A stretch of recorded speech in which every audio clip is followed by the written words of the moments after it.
ধরুন আপনি ফেসবুকে পোস্ট করার মতো কোনো কিছু পাচ্ছেন না। এমত অবস্থায় আপনি ফেসবুক স্ক্রল করছেন, হঠাৎ এরকম একটা ফটো আপনার সামনে আসলো। আপনি বুঝতে পারলেন যে এটা এআই দিয়ে বানানো। আপনিও এআই দিয়ে ফটো বানাতে পারেন একটু, কিন্তু আপনি প্রপার প্রম্পট দিতে পারবেন না এবং নিচের দিকে জেমিনাই দিয়ে কিছু বানালে একটা লোগো তো বসেই থাকে। এই ভিডিওটা আপনার সম্পূর্ণ দেখা উচিত। কেননা এই ভিডিওতে আপনি ২ টা জিনিস পাবেন। একটা হচ্ছে একটা প্রম্পট পেয়ে যাবেন যেটা এখান থেকে কপি করে সেখানে পেস্ট করে দিলেই একটা প্রপার এরকম একটা ফটো পেয়ে যাবেন। একটা অ্যাপের সন্ধান দিব যেখান থেকে যেকোনো ফটোর এরকম এআই এর বা অন্য কোনো লোগো যখন থাকে তখন এরকম একটা পোস্ট মেরে বা এরকম একটা কি মারে ছোঁয়া মেরে এআই এর লোগো বা অন্য কোনো যেকোনো অবজেক্ট রিমুভ করতে পারবেন।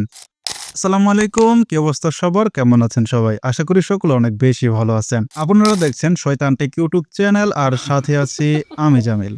তো প্রথমে আপনাদের ২ টা অ্যাপের প্রয়োজন হবে। তো প্লে স্টোরে ঢুকেন আর জেমিনাই এবং স্ন্যাপশীট ২ টা অ্যাপ ডাউনলোড করে নেন। আর নয়তো অ্যাপ ২ টার লিংক ভিডিও ডেসক্রিপশন বক্সে আছে। শুরুতেই আপনার প্রোফাইলের একটা স্ক্রিনশট নিয়ে নেন। যদি নোটের ঝামেলাটা থাকে তাহলে অন্য কোনো আইডি দিয়ে বা অন্য কারো ফোন দিয়ে এই স্ক্রিনশটটা নিতে পারেন। তো শুরুতেই চলে যান স্ন্যাপশীটে, প্লাস আইকনে ক্লিক করুন, আপনার গ্যালারি শো হয়ে যাবে। তো এখান থেকে আপনার কাঙ্ক্ষিত ফটোটা সিলেক্ট করে নেন।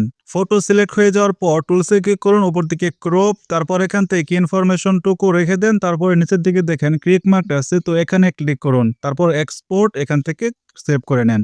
প্রবেশ করুন জেমিনাই ক্রিয়েট ইমেজ, তারপর নিচের দিকে প্লাস আইকনে ক্লিক করুন। প্লাস আইকনে ক্লিক করলে গ্যালারি অপশনে ক্লিক করুন। এখান থেকে আপনার সেই ফটোটা সিলেক্ট করে নেন, ক্রপ করলাম যেটা, তারপর এড এ ক্লিক করুন।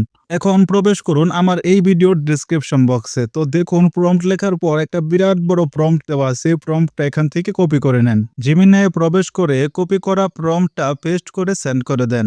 যদি কোনো আনএক্সপেক্টেড রেজাল্ট পান, উপর দিকে দেখুন পেন্সিল আইকন আছে, এখানে ক্লিক করবেন, আবার নতুন করে সব আসবে এবং নতুন করে আবার সবকিছু করবেন। আশা করি এবার ঠিক হবে। এতক্ষণে আমাদের ফটো জেনারেট হয়ে গেছে। তো সিম্পলি ফটোতে ক্লিক করুন, তারপর নিচের দিকে সেভে ক্লিক করে দেন।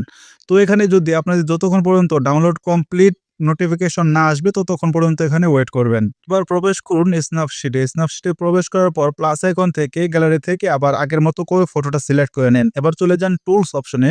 টুলসে যাওয়ার পর দেখুন হিলিং বলে একটা অপশন আছে, তো এই অপশনে ক্লিক করুন। তারপর যে জায়গাটায় জিমেইলের লোগো লাগানো আছে সেই জায়গাটার মধ্যে একটা আস্তে করে পোস্ট মারেন, মানে কি করেন ছুঁয়া দেন, হ্যাঁ? তারপর দেখবেন লোগোটা চলে গেছে। তারপর নিচের দিকে ক্লিক মার্কে ট্যাপ করে আগের মতো করে ফটোটা সেভ করে নেন। তো দেখুন আপনার ফটো রেডি। তো এই ছিল আজকের ভিডিও। ভিডিওটি যদি আপনাদের সত্যিকার অর্থে কোনো উপকারে এসে থাকে তাহলে একটা লাইক তো করাই যায় আর সাবস্ক্রাইব তো করতেই হয় নাকি?